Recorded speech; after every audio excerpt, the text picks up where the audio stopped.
is a fast-paced story full of tension and suspense from start to finish of the story.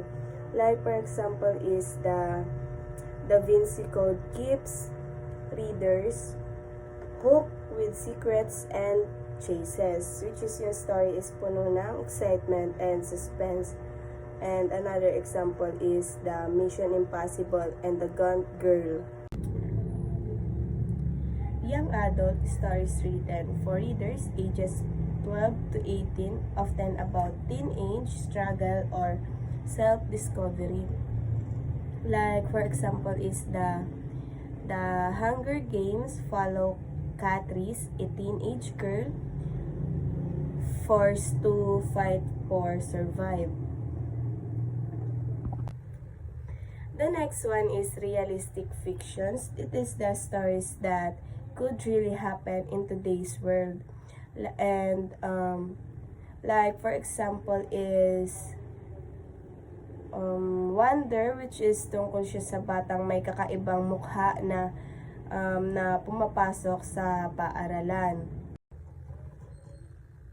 Next one is romance. It is stories that focused on love and relationship. Yung sinasabi nila na parang may magic ang isang love. Like, for example, is sa story na Must Be Loved na sinasabi dito na kapag nakita mo yung isang tao na para sa'yo is parang may magic na may pagka-slow motion yung pagpunta niya or yung paggalaw niya patungo sa kung saan siya papunta. Next is horror. It is the stories meant to scare or thrill the reader. Like for example, the story of Conjuring and the Pagpag. And there's more example about the horror story and horror movie. And the last one is fantasy. It is the stories with magic and supernatural elements. Like for example is Harry Potter has a wizards, spells and magical creatures. Okay, let's proceed the general reminders for writing fictions. First is obey grammar, usage, and punctuation. It is use a correct grammar so reader can easily understand the story.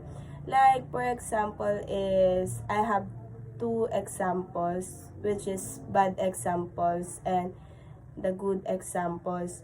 First examples is the bad. He go to the store yesterday, and the other example is good example. He went to the store yesterday. We see the differences of the two sentences, which is the first example is not totally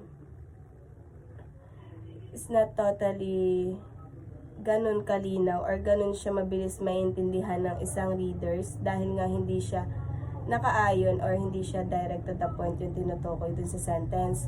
While the second example is he went to the store yesterday.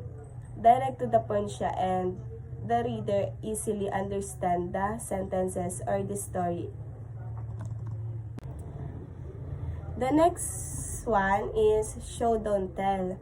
Instead of simply stating facts, describe actions and feelings. Like for example of feelings is she was sad, and the example of showing, tears rolled down her cheeks as she hugged her pillow. That example is pinapakita yung sinasabi ng show don't tell of the story. Next is maintain a consistent style and tone. Match the words and the tone to the narrator or character. Lalo na kung bata ang kausap mo.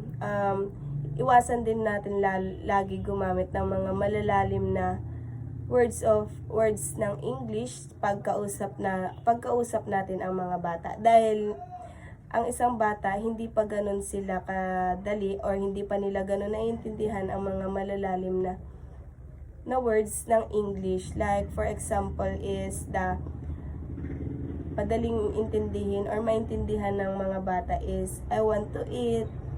Yung mga sentence na direct to the point na yung kailangan sabihin, wala na sila yung parang papahabain pa, tas yung at the end, yun din naman yung tinutukoy niya sa kanyang sinasabi. And the next is the use adjective and adverbs with restraint. Don't overload sentences with too many describing words.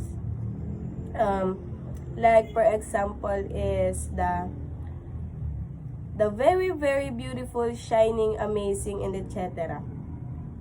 That is the example of yung paulit-ulit na words. Kumbaga, ang pangit niyang pakinggan. While if we use the right words and the correct words for the sentences. For example is, the elegant blue dress sparkled under the light.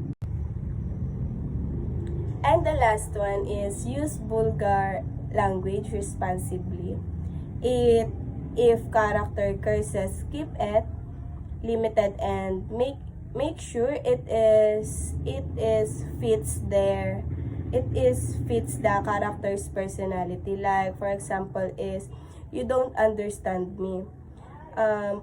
For that sentences, medyo mapakiramdaman natin na medyo may pagka-galit, may pagkasindak yung sinasabi niya, but hindi siya bastos. And also, a rebellious character might say some bad words, but not in every sentences. That's all. Thank you po.